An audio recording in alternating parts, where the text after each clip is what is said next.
Tim, you told me something that it really hurt my heart. Oh, legitimately. thank you. You said, you know, back when you were 16, you might not have come to the warehouse. Highly unlikely.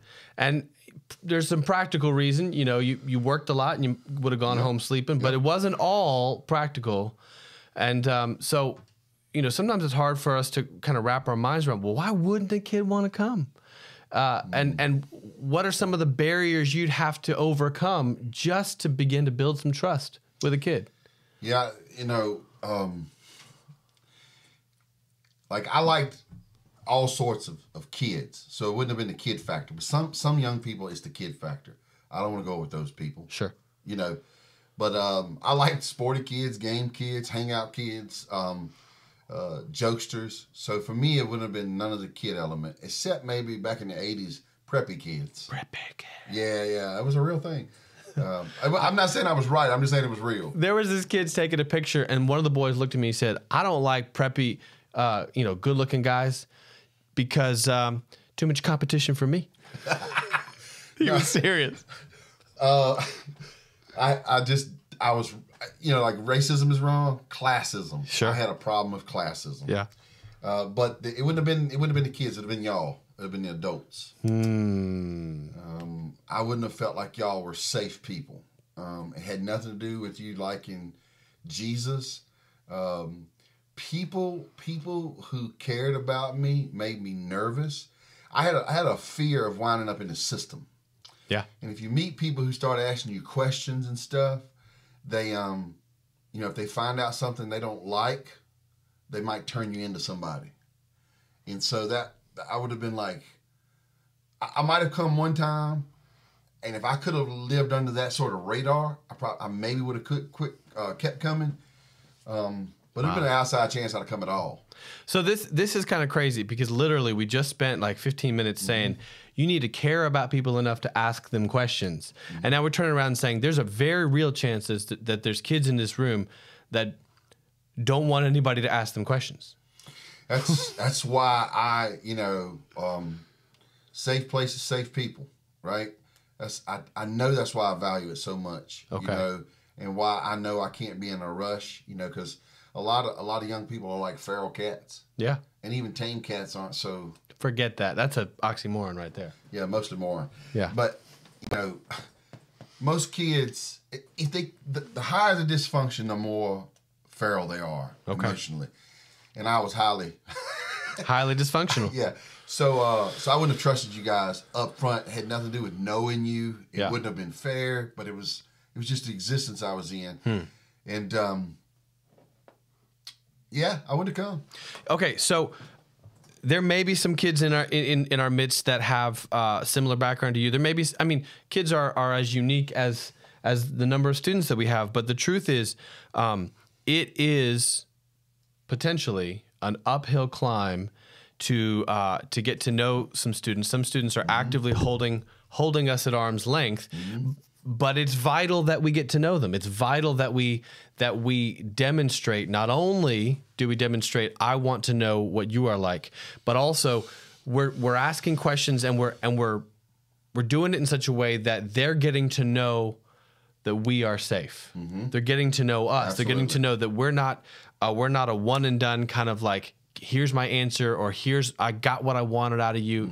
But we are demonstrating. So what are some of the things that demonstrate to students that we are safe? Consistency, listening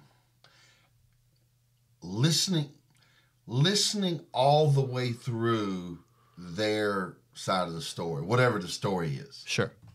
Don't just think of moments where they're in trouble. Yeah. But I'll use an example. I can't tell you how many times I've been in a situation where kids were going at it, and they knew I wanted no fighting, but they assumed that that's all I wanted. They assumed that it was basically selfish. Yeah, sit down and hush up. Yeah, my main goal was for them to shut up. And maybe at times that's how I've communicated, like maybe my body language or maybe the way I handled things. So the really interesting question was, had I ever done any legwork to communicate I wanted things for them, more for them beyond just the inconvenience they had caused me. And so when time allows, I began to ask questions like, hey, what will this solve? And how are you going to get home? And is it going to be safe for you there? And if you just back off like I'm asking you to back off, then what's it going to cause for you down the road? Like questions that revealed I had an interest in them long term, as opposed to just a short term, like don't ruin my small group tonight. Yeah. And I just think back, how many times have I failed to do that? I whether it's a movie or a television show or a novel or whatever, I'm going to call all that a literary form. Yeah. Okay. I like the literary form that is often used where someone can kind of be like this crotchety figure, but they want you to like them, so they'll reveal something about them. Sure. The most recent thing is my wife and I watched a Clint Eastwood movie called Trouble with the Curve. And Clint Eastwood's this crotchety old baseball scout, and he's got this beautiful daughter, and they can't connect, adult daughter. And at one point, he's sitting at his wife's grave drinking a beer and talking to the tombstone. And what they were doing as a literary form was revealing there's some loneliness and pain. And then suddenly, instead of going, hey, why can't this crotchety old guy talk to his daughter? We start going, man, I hope this crotchety old guy can find a way to talk to his daughter. Start rooting for him. Yeah. Well, I want to find a way to root for kids. And so I say, where is the kind of thing where I hang in there with them until they begin to peel back some of that curtain, or God does, because God can show you things that you couldn't know otherwise. And you can start to say, I'm not going to just tolerate you. I'm actually going to root for you. It is not cool that you're a crotchety young person. It's not cool. or fighting or whatever. It's not cool, right? Yeah. But I'm not going to let the thing you're doing stop me from seeing who you are. And I'm going to see who you are so I can root for you and hang with you and not give up on you. And so I like that literary form where you start to see the complexity of people, and you stop only seeing the events or attitudes that get on your nerves, and you start seeing the image bearer in there. Well, and I think this is true of you. I know it's true of me. This doesn't happen overnight. No. Like practically speaking, I have to write down some of the things. I have to make a record of some of the things that have gone on. What was it I asked that kid? I talked to some students about what is it they are thankful for in the way the Lord has made them. And that was a deep question for them. Some of them couldn't answer, but some of them said things like, I'm thankful the Lord has given me a sense of humor, or he's given me a work ethic, or he's made me curious, or he's given me some real high IQ. And it was hard to get teenage guys to say these things without it being a joke, right? But I wrote down some of these things, and now to really know those kids deeper, I have to take those things in before the Lord. I have to pray about them and say, Lord, where does this conversation go next? It doesn't happen. Knowing people deeply, really knowing what they're like, does not happen overnight. And it usually happens as a process of intentional prayer. Like when I'm praying for kids, most of the time I'm asking God to show me behind the curtain, so to speak. Like, what would that kid be saying if he was sitting in a graveyard talking to a tombstone? I'm asking the Lord to show me, Absolutely. I was just telling Mary Lou this morning, no, it was Amy, that we were actually looking for a person one time, and I asked God, because we were something had gone, and I'm telling you, I was opening the door to my office, and it was like God said, not that I heard a voice or anything really weird, but just deep in my spirit, go look right here. And we've been looking at this guy for hours. Yeah. And that's exactly where he was. The same thing happened to me. There was a girl in college, a friend of mine, who took a lot of pills and nobody knew where she was. And I asked the Lord where she was, and the Lord told me. I didn't know. And sometimes... So it's just like this, though. We don't know. Where's his kid? Yeah, where are they? No, you're not talking physically. Right. Where are they? Yeah. And I kind of get chills because that freaked me out, not hearing it, or not getting that sensation or notion. That didn't freak me out. when the end of it proved true, I was like, ooh. Yeah, the Lord was in that. And I think about, this is what I was talking to Mary Lou about this morning, was I love the Proverbs. Plug. Read the one that corresponds with the calendar day every day. Yeah. Proverbs 1 on the first and Proverbs 2 on the second, blah, blah, blah. But I was talking to Mary Lou about Proverbs 1:6, which is explaining what Proverbs, the purpose of Proverbs. It says to understand a proverb and a saying, the words of the wise and their riddles. I was saying to her that the massive difference between a Western riddle and an Eastern riddle is what they're hoping to get out of them. So here's a Western riddle. What has 4 legs and never runs? A table. Yeah, or chair, whatever, right? Whatever. Here's an Eastern riddle. Consider the ant, O you sluggard. Yeah, there's not a punchline. There's a think about it for a while. Right. Yeah. I really want to have relationships that are like Eastern riddles. Well, they mirror Jesus' teaching. There's no, or Jesus' teaching mirrored the, whatever. It's his word. It's, yeah, it's his way of teaching. And so we better be the living word. Yeah, and in you the want to lives sit with that person. That's right. And you want to sit with them when they're not present too. That's a cutting question. Are you willing to sit with a kid's messiness while it's not solvable within your own power and your own like thought process? Yeah, and I'm a huge believer in prayer lists. And so sometimes I want to explain what I meant a moment ago. Sometimes I sit with a kid when he's nowhere around me, and I sit with that kid in the Lord. Yeah. And so I think relational. I actually think the easiest thing to do is show up at club every week. Yeah. That's why we do it, because it's quantifiable. Yeah. I don't know that it's not easy in the sense that it's that it's not hard work, but it's easy in the sense that you don't have to. Oh, absolutely. I didn't mean, sorry. Right. If I thought, No, yeah. But you don't have to do that, that spiritual discernment work to figure out, what do I do? You say, well, turn down 80 Danwin Lane, like walk in the door at such and such a time or whatever. Like that's what it means to do club. But while we're in the midst, we also want to do the spiritually discerned work. Yeah, I start out every year. I love every age kid, but I don't know why. Middle school cracks me up. I start out and I'll give them this list. And some of it is so mundane and seemingly innocent that they'll just answer it like, what's your favorite kind of candy bar? Yeah. And then some of it, I'll slip a question without a question mark in the thing. And that is where I start sitting with those kids. Yeah. Without them the first time. Because all of them want to tell me, they know what it means. I'm going to bring their favorite candy bar. I'm going to bring their favorite drink. I'm going to bring their favorite chip. Sure. But a couple of these questions on my little form have nothing to do with that. But in the process of answering these simple questions, they answer that one too.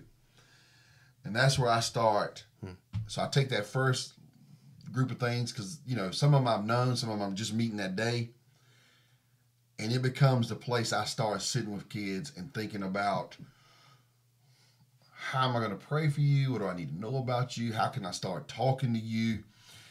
Some of it's silly. I now know who your favorite college team is, or that you don't have one. I know what your favorite video game is, or you don't care about them. Yeah. Conversation points. Those conversation points get me in the door. Yeah.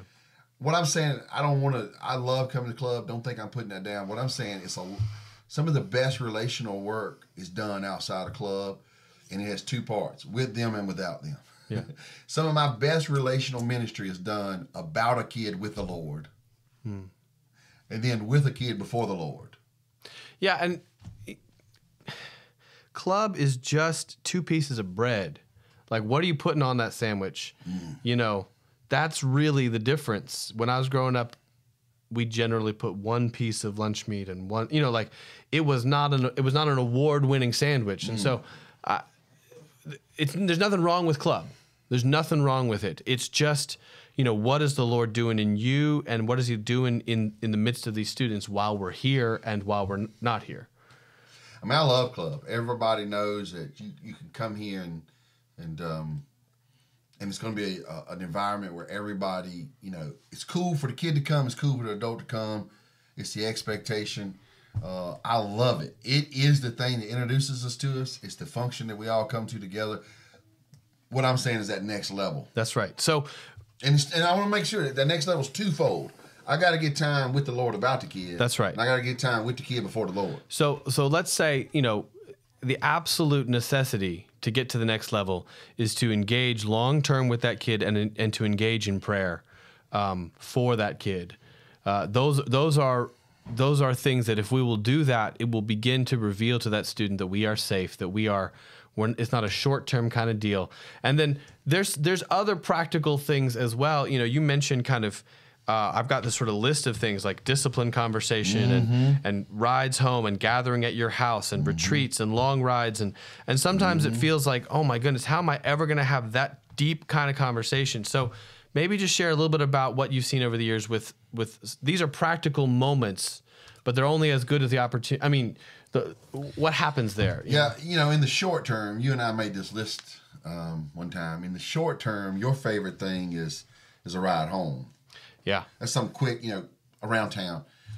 In my short term, my favorite thing is discipline. And then I think discipline was your second and rides home was my second. Yeah, we've just seen so much fruitful, right. We've seen fruitful conversation come out of those moments. But usually if a kid needs a ride home, they're open because they're either grateful or there's been a breakdown and it's sort of emotionally plowed them a little bit. Yeah, you're standing in the gap, so to speak, So they either knew they didn't have a ride and they're just glad they're getting one or like somebody forgot or something happened and they're a little keyed up, so they're open to talk. Same way I feel about discipline situations. Right. We're keyed up and okay, well, since we're keyed up, let's go ahead and get to something. Yeah, let's talk. That's right. Let's dig.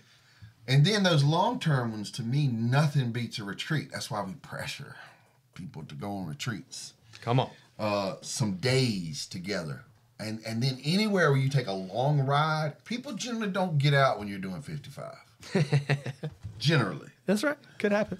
Could. Yeah. I haven't seen it much, but...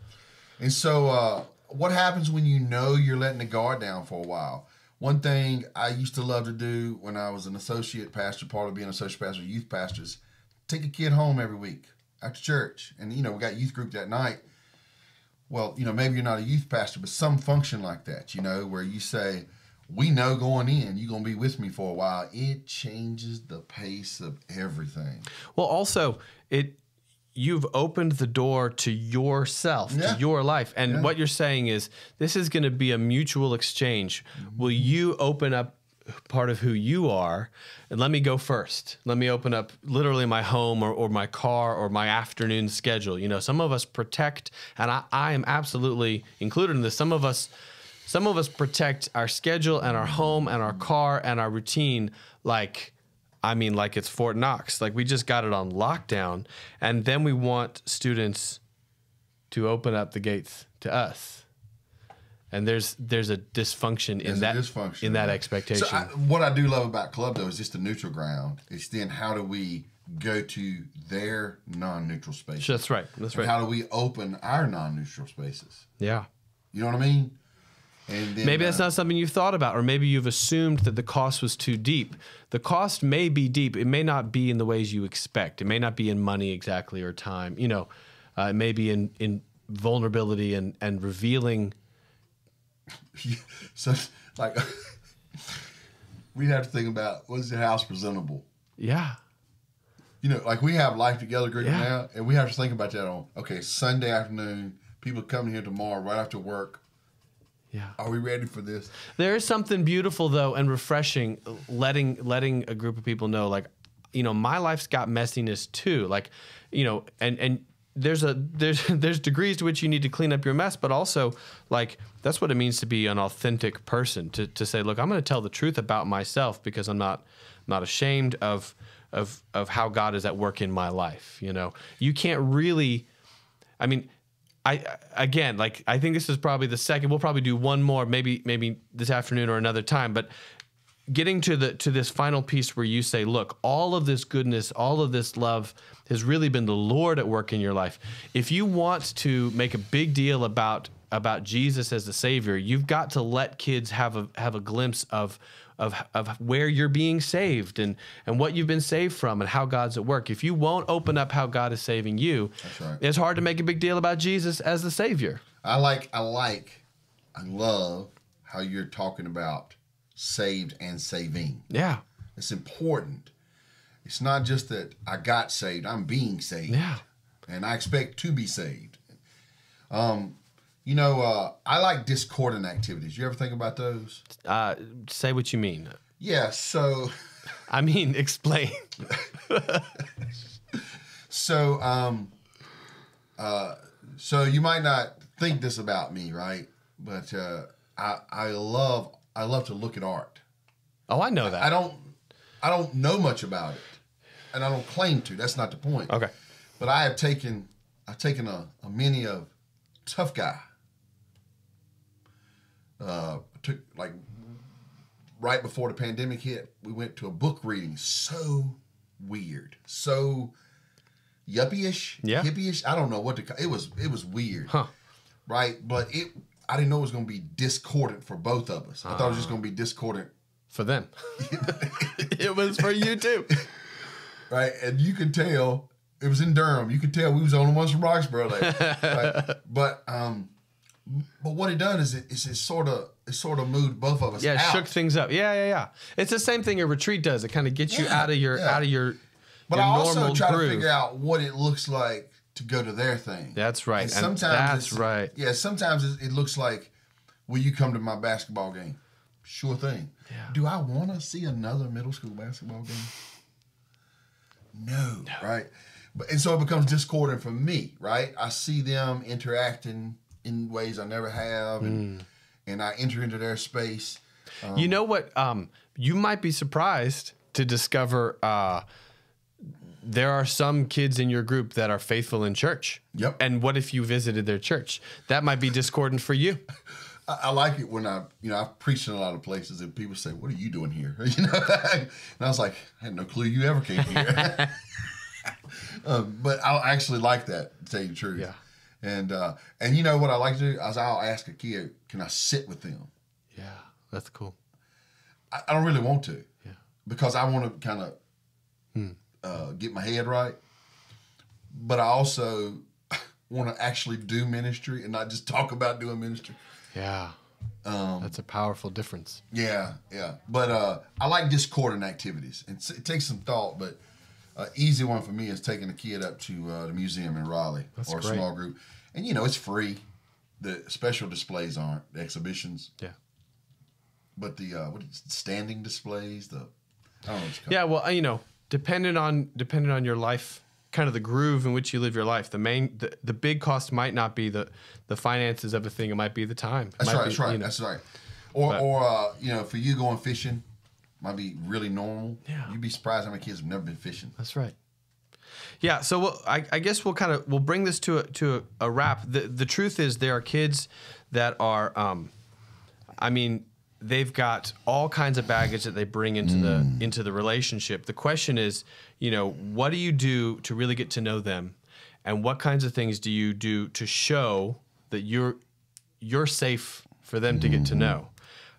We said engage with those kids, pray for those kids, long term, faithfully show up with those students, and take the opportunities that come up where kids are kind of keyed up, like discipline moments or giving kids a ride home, and look for those longer term opportunities like retreats or inviting people into your life, into the circle of your life.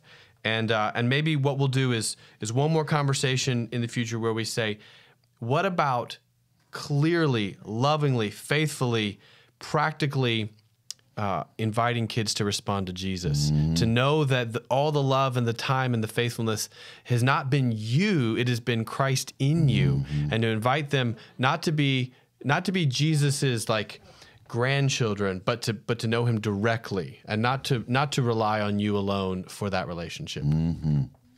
Yeah. Listen. Everybody is a riddle. Every human being is a complex riddle. And there's way more to be discovered about one another than surface stuff. That's right. So you might have said that one, but the word just kept running in my brain. Listen to them. And let them say whole statements before you issue all the ways they're wrong.